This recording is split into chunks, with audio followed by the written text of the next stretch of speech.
တင်ပေးမဲ့ဗီဒီယိုကလေအစုလိုက်ပေါ့ဘာလို့အစုလိုက်ကိုတင်ပေးချင်လဲဆိုတော့ကျောင်းသားတွေကအပြောကိုတင်ထားတယ်ဒါပေမဲ့တကယ်ပါဇက်ကနေပြောမထွက်ဘူးဆိုတာဒီလိုအစုလေးတွေလည်းလေ့လာဖို့လိုအပ်တယ်နော်သူကကြတော့ဒီအစုတွေကြတော့တစ်ခါလောက်နှစ်ခါလောက်ကိုကတမင်တကာသွားပြီးမတင်ယူဘူးနားမထောင်ဘူးဆိုလို့ရှိရင်နားလည်မှာမဟုတ်ဘူးနော်သူကပတ်တန်အတူစားလို့လည်းပြောလို့ရတာပေါ့နော်ဟုတ်ပြီဒီနေ့ပထမတစ်ခုကရှော့ချီလိုက်ရှော့ချီလိုက်ဆိုရင်ပြောရတာသို့မဟုတ်ပြောရရင်ပြောရင်တော့ကြည့်ရှော့ကတော့ပြောသည်သိတယ်နော်ခြေလိုက်ကအမှန်တကယ်ထလာသည်ဒါပေမဲ့ तू ကတော်တော်များများကရိယာရဲ့အနောက်မှာလိုက်တဲ့ခြေလိုက်နော်ရှော့ချီလိုက်တစုသေးပါပြောရတာလွယ်ပေမဲ့တဲ့တကယ်လို့ကြည့်တော့အချိန်နဲ့စိတ်ရှည်မှုကနည်းနည်းလိုအပ်တယ်ထားလိုက်ပေါ့တခုခုကိုပြောတာတရုတ်စကားပေါ့ဟဲ့ပြောလိုက်ရင်တော့လွယ်တယ်နော်说起来လွယ်ကူသည်容易说起来容易တကယ်လုပ်ကြည့်လိုက်တော့တကယ်ကျိန်လောက်ရတာဒီမှာလည်းပဲကြော့ချီလိုက်ဒီမှာကြည့်သတိထားမိလားမသိဘူးဒါလည်းချီလိုက်ဒါကတော့ကြော့ချီလိုက်ဆိုတဲ့အတွေ့အုပ်စုဖြစ်သွားတာပေါ့နော်လောက်လိုက်ရင်လောက်ရတာကြည့်သူ့ရဲ့အဓိပ္ပာယ်လေးကဒီလို真正做起来还是东北ပေါ့နော်还是ဘာဖြစ်တာလဲအချိန်နဲ့စိတ်ရှည်မှုနည်းနည်းလိုအပ်အဲ့ဆိုလိုအပ်သည်需要အချိန်နဲ့စိတ်ရှည်မှုနည်းနည်းဆိုတာပမာဏကိုအရှိမထည့်一点ဟုတ်ပြီအချိန်က时间နဲ့和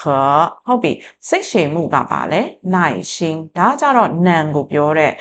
စိတ်ရှည်မှုเนาะအကယ်၍ तू ကစိတ်အရန်ရှည်တယ်他很有耐心有နဲ့သွားတွဲသုံးရမယ်เนาะ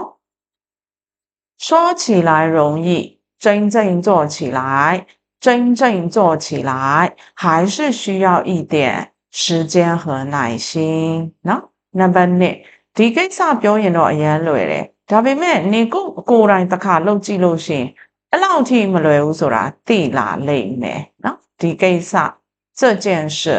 ပြောလိုက်ရင်说起来အရန်လွယ်တယ်很容易ဒါပေမဲ့容易မသုံးကိစ္စမှာဆိုရင်ဘယ်ဟာသုံးရင်ပိုအဆင်ပြေလဲ简单เนาะရိုးရှင်းတာပေါ့အဲ့ဒီရိုးရှင်းတာကဘယ်လိုပြောချင်တာလဲလွယ်လေးမဟုတ်ပေါ့သွားလုပ်လို့ရှိရင်ရှင်းလေးနဲ့လုပ်ပြီးလို့ရတယ်လို့ပြောချင်တာเนาะ这件事说起来很简单ဒါပေမဲ့但是ကိုယ်တိုင်တစ်ခါလုပ်ကြည့်ရင်你自己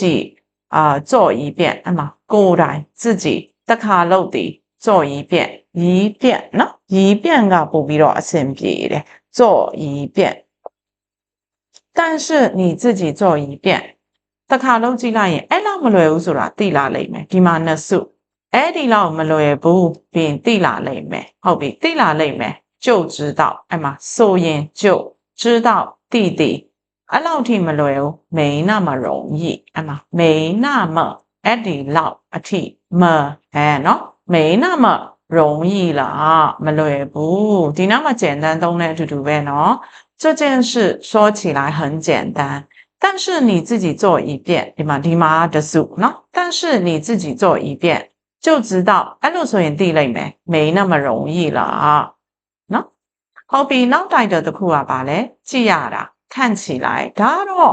တော်တော်များများ basic အဆင့်လောက်ဆိုရင်သိလောက်တဲ့စကားလုံးလေးပေါ့เนาะ看起来အရန်သုံးလို့လေเนาะကြည့်ရတာသူကစကားသိမပြောချင်တဲ့ပုံပေါ်ပေမဲ့တကယ်တော့ရင်းနှီးတဲ့လူတွေနဲ့စကားပြောတဲ့အခါမှာအရန်စိတ်ဝင်စားဖို့ကောင်းတယ်他看起来သူကြည့်ရတာပေါ့နော်သူပုံစံအဲ့လိုပုံပေါ်တယ်ဆိုတာကြည့်ရတာကိုပဲပြောတာလေ他看起来စကားသိမပြောချင်ဘူး不太爱说话အမှ爱说话ဆိုတာစကားပြောတာကြိုက်တယ်စကားပြောရတာသိမကြိုက်ဘူး不太爱说话တကယ်တော့其实ရင်းနှီးတဲ့လူနဲ့ဆိုရင်အဲ့ရင်းနှီးတဲ့လူဆိုဘယ်လိုပြောတာလဲ熟悉လို့ပြောတယ်ဒါပေမဲ့တရုတ်စကားမှာရိုးရှင်း熟人လို့ပြောတယ်熟人ဆိုတာရင်းနှီးတဲ့လူတစိမ့်မဟုတ်ဘူး熟人今天来吃饭都是熟人ဒီနေ့ထမင်းလာစားအားလုံးကသိတဲ့လူတွေပဲခင်တဲ့လူတွေပဲเนาะအဲ့လို熟人其实跟熟人聊天စကားပြောတဲ့အချိန်မှာ的时候သူကအရင်စိတ်ဝင်စားဖို့ကောင်းတယ်တဘောသူပြောတဲ့စကားတွေကတကယ်ဆိုရင်စိတ်ဝင်စားဖို့အရင်ကောင်းတာ特别有意思特别အရင် special 有意思စိတ်ဝင်စားဖို့ကောင်းသည်他看起来不太爱说话其实跟熟人聊天的时候特别有意思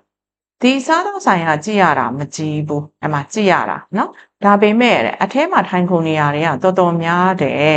这家餐厅餐厅စားတော့ဆိုင်နော်这家餐厅ကြည့်ရတာမကြည့်ဘူး看起来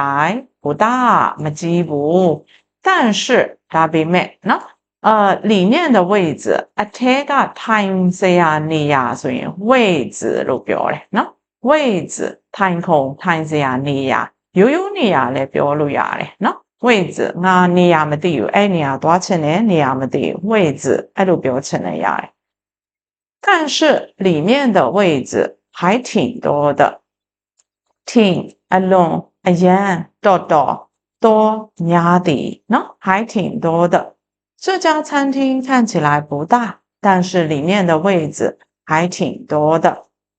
好number 3怪不得မဆန်းပါဘူးအဲ့လိုဖြစ်တာမဆန်းပါဘူးเนาะ怪不得သူကအခုတလောနေတိုင်းအချိန်ပိုစင်းနေတာဒါကြောင့်ဒီလောက်ပင်ပန်းနေတာမဆန်းပါဘူး他最近အခုတလောနေတိုင်း每天都加班每天နဲ့都每နဲ့都ကတိုင်းเนาะ每天都加班အချိန်ပိုစင်းနေတာ怪不得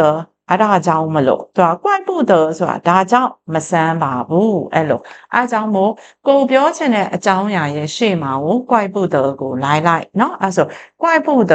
看起来ကြည့်ရတာ这么累ဒီလောက်ထိပင်ပန်းနေတာ他最近每天都加班怪不得看起来这么累เนาะဒါကြောင့်မို့ဒီလောက်ထိပင်ပန်းနေတာမဆန်းဘူး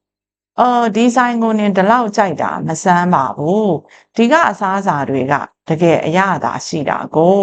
ဒီဆိုင်ကိုဒီလောက်ကြိုက်တာမဆန်းဘူးတပဒါကြောင့်ဒီဆိုင်ကိုကြိုက်တာမဆန်းဘူးအဲ့လိုပြောချင်တာဒါကြောင့်မို့ဒီဆိုင်ကိုကြိုက်သည်ဆိုတဲ့အရှိမှာကို怪不得ထည့်မယ်နော်怪不得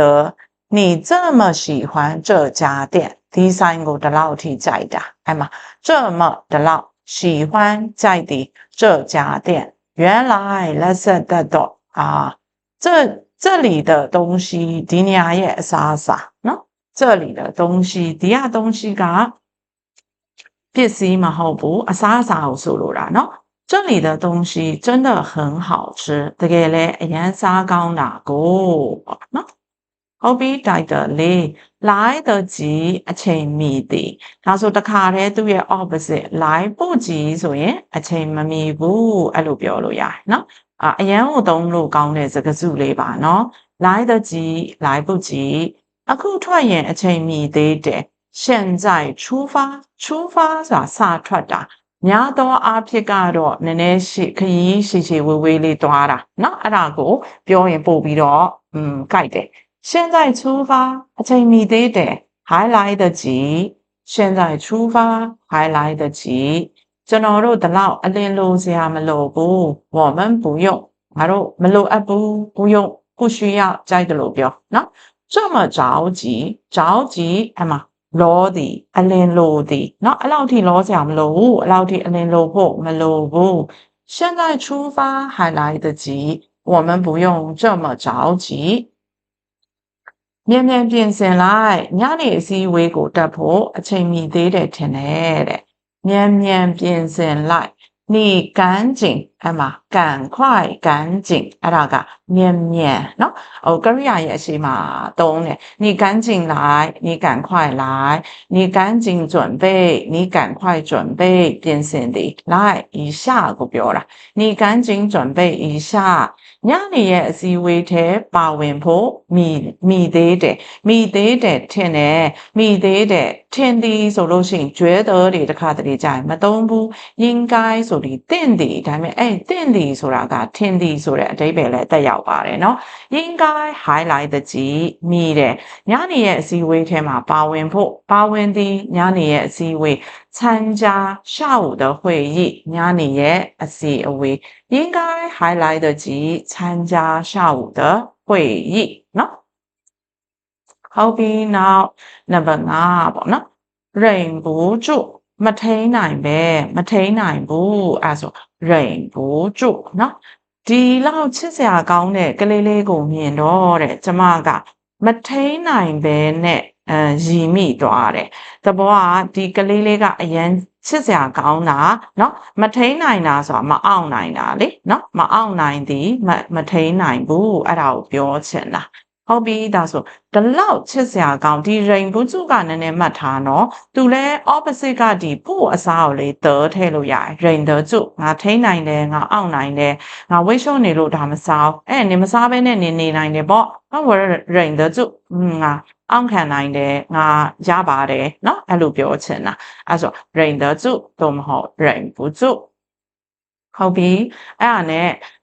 ဒီလောက်ချစ်စရာကောင်းတဲ့ကလေးလေးကိုမြင်တော့ဆိုမြင်သည်看到ဒီလောက်ချစ်စရာကောင်းတဲ့ကလေး这么可爱的孩子เนาะ这么ဒီလောက်ချစ်စရာကောင်းတဲ့ကလေး可爱的孩子ငါမထိန်နိုင်ပဲရည်မိသွားတယ်我忍不住အမှမထိန်နိုင်တော့ဘူး笑了起来ရည်လိုက်တယ်ရှောက်ချီလိုက်လဲတကယ်လဲချီလိုက်ကိုမှကရိယာရဲ့အနောက်မှာလိုက်တဲ့စကားစုတစုအဲကြောင့်မို့ဒီလိုကြည့်ချင်းအဖြစ်တရုတ်စကားမှာအဲ့လိုစကားစုတွေအရန်သုံးတယ်ဆိုတာနည်းနည်းလေးသတိထားနော်သူဒီသတင်းကိုကြားပြီးတာနဲ့တဲ့မထိန်နိုင်ပဲချက်ချင်းဖုန်းဆက်ပြီးမိသားစုကိုပြောပြတယ်သူဒီသတင်းကိုကြားတယ်ကြားလိုက်တယ်听到နော်他听到ဒီသတင်း这个消息ပြီးတဲ့နောက်မှာ他听到这个消息以后မထိန်နိုင်ပဲ忍不住မိသားစုကိုချက်ချင်းဖုန်းဆက်ပြီးပြောပြသည်အဲ့ဒီအချိန်မှာချက်ချင်းဖုန်းဆက်သည်ကကရိယာပြောပြခံရတာမိသားစုဒါကြောင့်မို့ချက်ချင်းဖုန်းဆက်သည်ပြောပြသည်မိသားစုအဲ့လိုပြောရမယ်နော်忍不住